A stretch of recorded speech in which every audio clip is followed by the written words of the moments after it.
छोटी दीपावली। हम छोटी दीपावली को छोटी दीपावली ही क्यों बोलते हैं? इसके पीछे दो मान्यताएं हैं। पहली, इस दिन को नरक चतुर्दशी के नाम से भी जाना जाता है। माना जाता है नरकासुर नामक एक राक्षस हुआ करता था जो बहुत ही पापी था।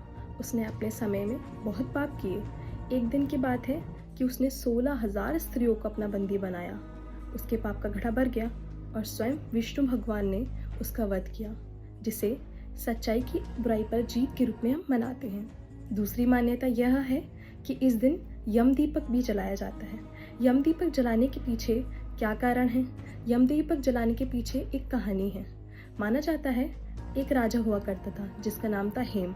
हेम के घर एक पुत्र का जन्म हुआ जो कि बहुत ही तेजस्वी था, किंतु ज्योतिषियों ने यह भविष्यवाणी की कि विवाह के पश्चात नरक चतुर्दशी के दिन उसकी सर्प के काटने से मृत्यु होगी।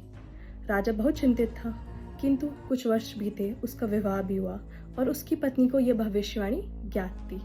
उसने महल में चारों तरफ हजारों दीपक जलाए और जब स्वयं यमराज आधी रात को उसके द्वार पर आए, उन्होंने जब दीपक की रोशनी देखी तो वह द्वार पर ही खड़े हो गए।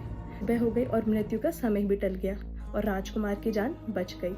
इससे प्रसन्न होकर यमराज ने आशीर्वाद दिया कि इस दिन को जो भी यम दीपक जलाएगा उसके घर में किसी भी मनुष्य की अकाल मृत्यु नहीं होगी।